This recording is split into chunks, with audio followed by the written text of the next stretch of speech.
Welcome to another one of my tournament battle reports for Warhammer Fantasy Battle. This report, as the title shows, is going to be something a little bit different. It is a tournament battle report, but this was a doubles tournament, and we decided to go with something somewhat different to normal. For this doubles format, basically both players played as a team, and each one controlled a half-sized army, so 1,250 points. So added together, you made up a 2,500 point army, but each one is still a discrete army. They used the ally rules out of the rule book, so each army could have a general and a BSB, and depending on their alignment, if they were the same army, they could both use general and BSB, and there were various levels of alliances if they weren't the same army. And some of them can count each other as enemy troops, some of them count each other as friendly troops with certain restrictions. So when choosing our army, we had a look around. Initially we looked at using some of our regular armies, but we decided to go with the pom-poms. Now, the pom-pom army is the brainchild of my teammate, Ken Stubbs, who made this a while ago for us to practice against whatever the latest army was without necessarily proxying with different figures. So the pom-poms look something like this. He made a large collection of these pom-poms with googly eyes, stuck them on the right sort of bases, and we've used them a lot. They've been goblins, they've been squigs, they've been dark elves, they've been high elves, they've been all sorts of different things, empire quite a bit. So these pom-poms have been something we've used, but not a tournament army for obvious reasons. Well, for this particular doubles tournament, we actually travelled down to North Carolina, and we wanted to field something completely different than normal. So we thought of using the pom-poms, and we thought it would be funny to drive 3.5 hours and bring the pom-poms instead of a real army. The tournament rules pack, it might be pointed out, did allow for proxying and unpainted figures, so we felt we were pretty safe there. So to go through, this is Ken's army.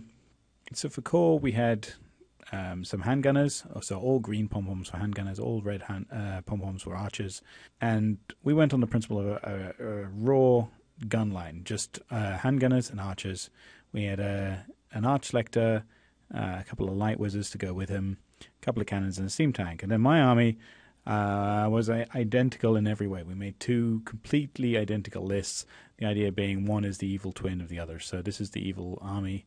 And again, so in total, if we look at it, we have 2 Pokemobiles. The idea being that gives us 2 bound banishments.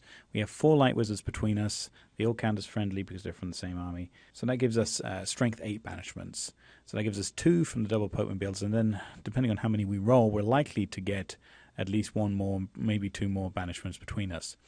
Since each army counts as a separate army completely, we can double up on the spell. So potentially we can get up to 4 banishments. Now, whether or not we'll have enough dice to actually cast 4 is another question. Then we had 4 cannons. I was trying to get 6 cannons and 2 steam tanks in, but there was just no way of fitting all of that in as well as the light choir. So I had to settle for just 4 cannons, 2 steam tanks, and then the core is just ballistic skill shooting, so there's 70 shots. This is pure, full frontal male nudity gun line, just to shoot the enemy and take them off the board. So our first game was up against a Bretonnian and High Elf alliance. Now the neat part about this, which I didn't immediately cotton on to, was that each Bretonnian lance has a high elf mage in there who's running high magic. This allows him to cast the high magic. The high magic gives a buff to the ward save of the unit. Of course, every Bretonnian unit comes with the ward save as long as they pray. So each of these units, every time he casts a spell, is going to get a bonus to their ward save. The high elf army consisted mostly of chaff, and the Bretonnians were where the real punch came. So they vanguarded up their reavers, and at the back there is a frost phoenix, 2 trebs, and then 2 of these lancers. And over this side, it's a little blurry, sorry, there is an eagle on that skull mountain there. There's yet another Bretonnian lance there, and there's a small unit of sword masters in front of them. So there's a degree of proxying going on this side as well. On our side, we did a refused flank, pretty much. So we have some archers out on the right side and one of our cannons and a steam tank there to try and lock down that flank. Our handgunners then were spread from the middle to the hill. And 3 cannons on the hill, along with both of the archlectors, and a steam tank to try and block that side there. A steam tank will lock down a Bretonnian lance pretty easily. Even if they charge it, they're not likely to kill it, and it's going to hold them for quite a while. So the steam tanks are really critical in blocking these lancers from being able to get through the soft and squishy underside of our gun line here. So we run the dice roll to go first. On our first turn, we didn't move very much. We moved one of our steam tanks forward. Other than that, we concentrated in the magic phase. We took off 2 of the units of Illyrian Reavers in the magic phase with banishment. And then in the shooting phase, we cannoned the eagle to death first of all. And then another shell bounced through the knights and killed the Treb outright. One of our cannons blew up. 6 cannons firing, that's likely to happen every turn.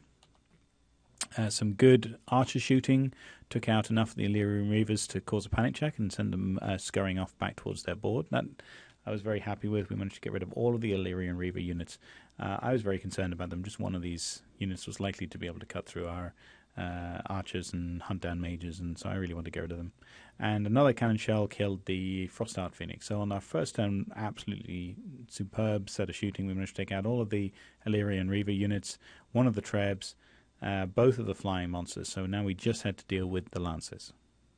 In his turn, he moved, or they moved. So first of all, the Swordmasters moved up to get out of the way of that lance. And then the Lancers simply moved forward as fast as they could. So this was a pretty aggressive move with the Knights, but that's pretty much to be expected. They're going for the middle of our gun line, and they're presenting us with so many threats that we can't kill them all. Well, in our turn, we looked at our options. First of all, we had our archers we could shove forward, try and block as many of these lances. The other thing is we had the steam tanks. We could try and move them forward. Unfortunately, the steam tank on the left was a little bit far away from that lance, at least 15 inches away. But we rolled the dice for that, and the steam tank made it into contact. So if you have a look there, that's what Ken rolled for the steam tank's movement. So yeah, there was no question that was in. So that was a real blow for the Bretonnian High Alpha Alliance. That basically took one of their lances out of the game. You see Collins here just shaking his head. Can't believe that's just happened. Okay, so we moved the archers forward, just as I said. So the idea is to try and block as many of these lances. One of the lances is now gummed up with the steam tank. It's a real stroke of luck for us. That really helps a lot. So the middle lance, I don't think there's any way they can get around the archers, at least not to get into the middle of the army. So the really problematic lance was the one on the right. So we threw everything we had. We had another pretty mediocre magic phase, only a few dice.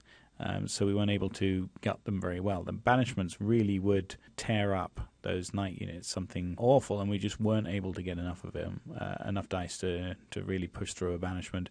Fired, I think, every cannon we had pretty much at that unit. I really didn't whittle them down very well. That unit survived rather surprisingly well.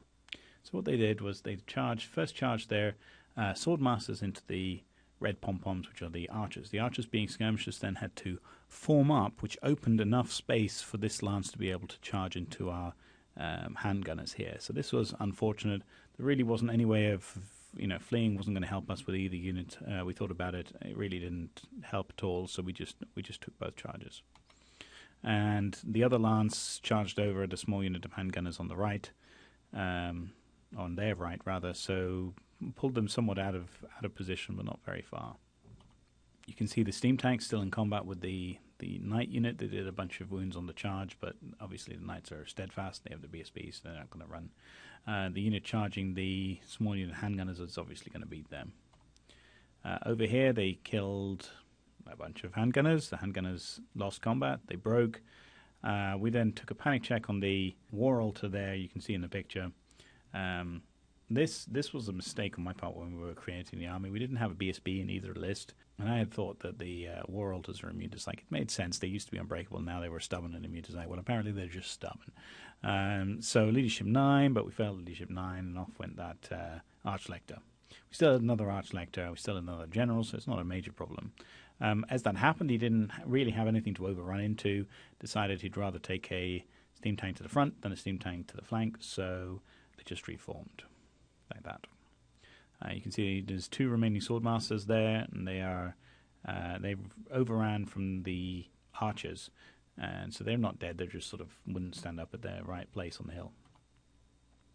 Over here, obviously that lance has completely wiped out that unit.